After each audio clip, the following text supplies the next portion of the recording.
ತಿಂದದ್ದು ಕುಡಿದದ್ದು ನಂಜಾಗುವ ಮುನ್ನ ಮಂಜಿನಂತೆ ಕರಗಿಸು. ಚಿಂತೆಯ ಸಂತೆಯಲ್ಲಿ ಕಳೆದು ಹೋಗಿ ಸೂರ್ಯ ಹುಟ್ಟು ಬಂದಾಗ ಮಂಜು ಬಿದ್ದಿರುತ್ತೆ. ಇನ್ನೂ ಟೈಮ್ ಇದೆ ನೀವು ಅವನಾಗಕ್ಕೆ.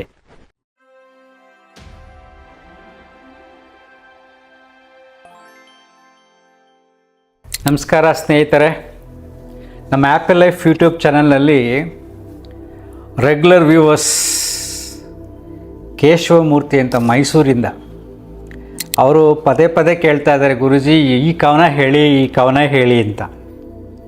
ಅದಕ್ಕೆ ನಿಮಗೆ ಈ ದಿನ ನಿಮಗೆ ಕವನ ಹೇಳ್ತೀನಿ. ಬೇರೆ ಬೇರೆ ವಿಚಾರಗಳನ್ನು ತೊಗೊಂಡು ಮಾತಾಡ್ತೀವಲ್ವಾ, ಅದರಿಂದ ಅವರು ಈ ಪರ್ಟಿಕ್ಯುಲರ್ ಈ ಕವನ ಕೇಳಿದ್ದಾರೆ, ನೀನೇ ಅವನಾಗುವೆ ಅಂತ.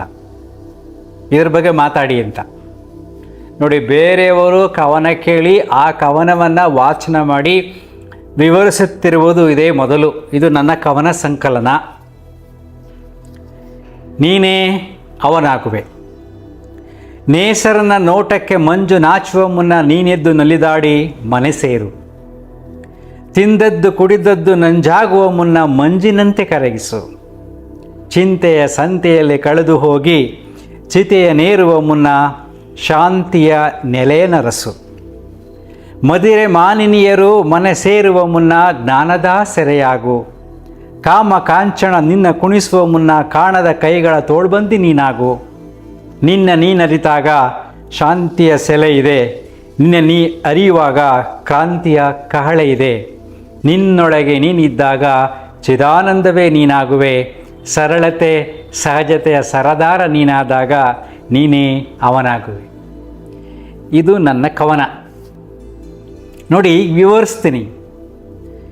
ನೇಸರನ ನೋಟಕ್ಕೆ ಮಂಜು ನಾಚುವ ಮುನ್ನ ನೀನೆದ್ದು ನಲಿದಾಡಿ ಮನೆ ಸೇರು. ಸೂರ್ಯ ಹುಟ್ಟು ಬಂದಾಗ ಮಂಜು ಬಿದ್ದಿರುತ್ತೆ. ಹುಟ್ಟು ಬಂದಾಗ ಮಂಜೆಲ್ಲ ಕರಗೋಗುತ್ತೆ. ಆ ಮಂಜು ಕರಗುವ ಒಳಗೆ, ಅಂದರೆ ಬ್ರಾಹ್ಮಿ ಮುಹೂರ್ತದಲ್ಲಿ ಸೂರ್ಯ ಹುಟ್ಟುವ ಮುನ್ನವೇ ನಾವು ವಾಕಿಂಗ್ ಹೋಗಬೇಕು. ಮಲಗಿ 8 ಗಂಟೆ 9 ಗಂಟೆ ಮೇಲಲ್ಲ. ಸೊ ಸೂರ್ಯ ಹುಟ್ಟುವಾಗ ಮಂಜಿರುತ್ತಲ್ವ, ಆ ಕ್ಷಣದಲ್ಲಿ ನಾವು ವಾಕಿಂಗ್ ಹೋಗಿ ಬರಬೇಕು. ನೇಸರನ ನೋಟಕ್ಕೆ ಮಂಜು ನಾಚುವ ಮುನ್ನ ನೀನೆದ್ದು ನಲಿದಾಡಿ ಮನೆ ಸೇರು. ವಾಕಿಂಗ್ ಹೋಗಬೇಕು ಅಂದರೆ ಮನಸ್ಸು ಖುಷಿ ಆಗಬೇಕು. ಈಗ ನಾವೇನು ಮಾಡ್ತೀವಿ ಗೊತ್ತಾ, ವಾಕ್ ಮಾಡಬೇಕಾದ್ರೆ ಡಾಕ್ಟ್ರ್ ಹೇಳಿದ್ದಾರೆ ಅಂತ ನಾವು ವಾಕ್ ಮಾಡ್ತೀವಿ, ಅಥವಾ ಹೊಟ್ಟೆ ಬಂದುಬಿಡುತ್ತೆ ಕರಗಿಸ್ಬೇಕು ಅಂತ ವಾಕ್ ಮಾಡ್ತೀವಿ. ವಾಕಿಂಗ್ ಮಾಡೋದು ಅದಲ್ಲ. ನೀನೆದ್ದು ನಲಿದಾಡಿ ಮನೆ ಸೇರು. ವಾಕಿಂಗ್ ಮಾಡಿದ್ರೆ ನಿಮಗೆ ಖುಷಿ ಆಗಬೇಕು. ಪ್ರತಿದಿನ ಇವತ್ತು ವಾಕಿಂಗ್ ಮಿಸ್ ಮಾಡ್ಕೊಂಡಲ್ಲಪ್ಪ ಅನ್ಬೇಕು. ಆದರೆ ತುಂಬ ಮನೇಲಿ ಹೇಗಾಗುತ್ತೆ ಹೇಳಿ, ಕಾಯಿಲೆ ಹೋಗಿಸ್ಕೊಳ್ಳೋಕ್ಕೋಸ್ಕರ, ಡಾಕ್ಟ್ರ್ ಹೇಳಿದ್ದಾರೆ ಅಂತ ಬಲವಂತಕ್ಕೋಸ್ಕರ, ಸಣ್ಣಗೋಕ್ಕೋಸ್ಕರ, ಈಗ ಯಾವುದೋ ಒಂದು ಕಾರಣಕ್ಕೋಸ್ಕರ ವಾಕ್ ಮಾಡ್ತೀವಿ. ಅದು ಹೆಚ್ಚಿಗೆ ದಿನ ಇರೋದಿಲ್ಲ. ವಾಕಿಂಗ್ನ ಎಂಜಾಯ್ ಮಾಡಬೇಕು, ಅದರ ಭಾವಾರ್ಥ. ತಿಂದದ್ದು ಕುಡಿದದ್ದು ನಂಜಾಗುವ ಮುನ್ನ ಮಂಜಿನಂತೆ ಕರಗಿಸು. ತಿಂದದ್ದು ಕುಡಿದದ್ದು ನೀನು ತಿಂತಾ ಇರ್ತೀಯಲ್ವಾ, ಕುಡಿತಾ ಇರ್ತೀಯಲ್ವಾ, ನಂಜಾಗುವ ಮುನ್ನ. ನಮ್ಮ ದೇಹದಲ್ಲಿ ಹೆಚ್ಚಿಗೆ ಕಾಯಿಲೆಗಳು ಬರೋದೇ ನಾವು ಸರಿಯಾದ ಆಹಾರ ನಿಯಮಗಳನ್ನು ಪರಿಪಾಲನೆ ಮಾಡದಿರೋದ್ರಿಂದ. ಅದಕ್ಕೆ ಹೇಳ್ತಾರೆ ಹಿತ ಬುಕ್, ಮಿತ ಬುಕ್, ಋತು ಬುಕ್ ಅಂತ. ಕಾಲಕ್ಕೆ ಹಿತವಾಗಿ ಮಿತವಾಗಿ ಕಾಲಕ್ಕೆ ತಕ್ಕಂತೆ ಆಹಾರವನ್ನು ಸೇವಿಸಬೇಕು. ಅದರಲ್ಲಿ ವ್ಯತ್ಯಾಸ ಆದಾಗ ಅದೇ ನಂಜಾಗುತ್ತೆ, ನಮ್ಮ ದೇಹದಲ್ಲಿ ಅದೇ ವಿಷವಾಗುತ್ತೆ. ಸೊ ತಿಂದದ್ದು ಕುಡಿದದ್ದು ನಂಜಾಗುವ ಮುನ್ನ ಮಂಜಿನಂತೆ ಕರಗಿಸು. ಚಿಂತೆಯ ಸಂತೆಯಲ್ಲಿ ಕಳೆದು ಹೋಗಿ ಚಿತೆಯ ನೇರುವ ಮುನ್ನ ಶಾಂತಿಯ ನೆಲೆಯನರಸು. ಚಿಂತೆಯ ಸಂತೆಯಲ್ಲಿ ನಾವು ಯಾವಾಗಲೂ ಯೋಚನೆ ಮಾಡ್ತಾನೇ ಇರ್ತೀವಿ. ಒಂದಲ್ಲ ಒಂದು ಮನಸ್ಸಿನಲ್ಲಿ ಯೋಚನೆಗಳು ಕಾಡ್ತಾನೆ ಇರ್ತವೆ. ಸೊ ಆ ಸಂತೆಯಲ್ಲೇ ಕಳೆದೋಗ್ಬಿಡ್ತೀವಿ ನಾವು. ಕಳೆದೋಗಿ ಜೀವನವನ್ನೇ ಹಾಳು ಮಾಡ್ಕೊಂಡ್ಬಿಡ್ತೀವಿ. ಸೊ ಚಿತೆಯ ನೇರುವ ಮುನ್ನ ಶಾಂತಿಯ ನೆಲೆಯನರಸು. ಶಾಂತತೆ, ಪ್ರಶಾಂತತೆಯ ನಗುವನ್ನು ನಿನ್ನ ಮನಸ್ಸಲ್ಲಿ ಕಾಣು.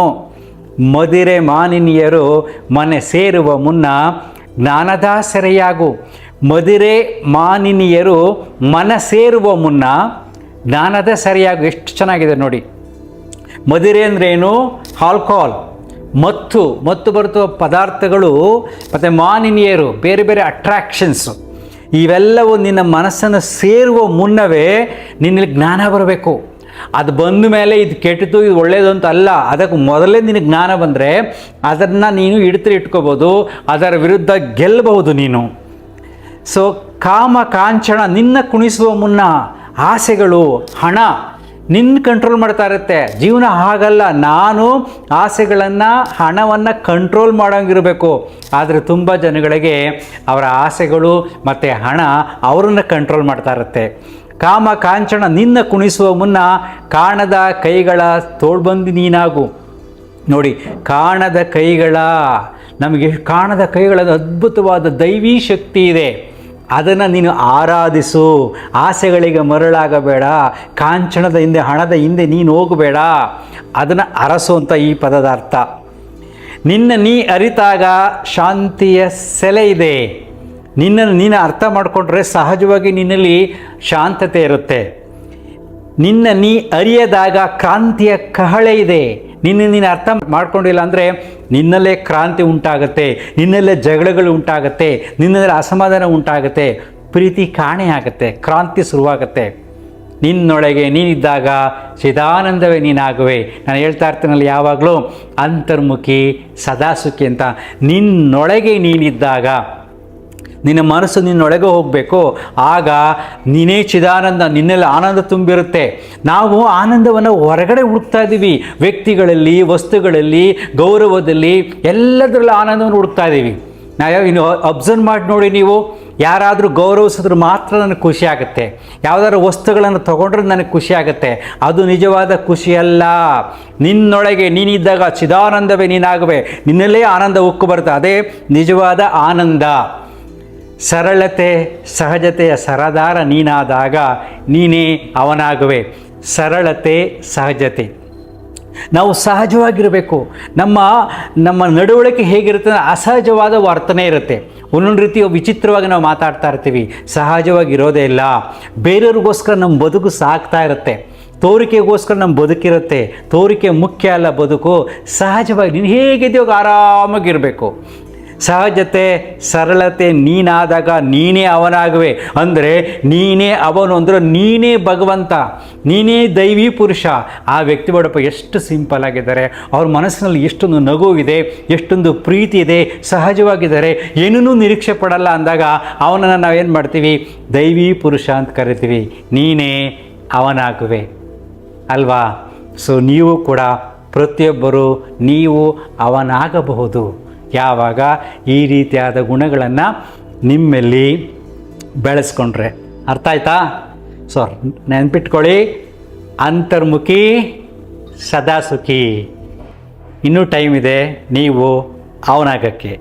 Thank you.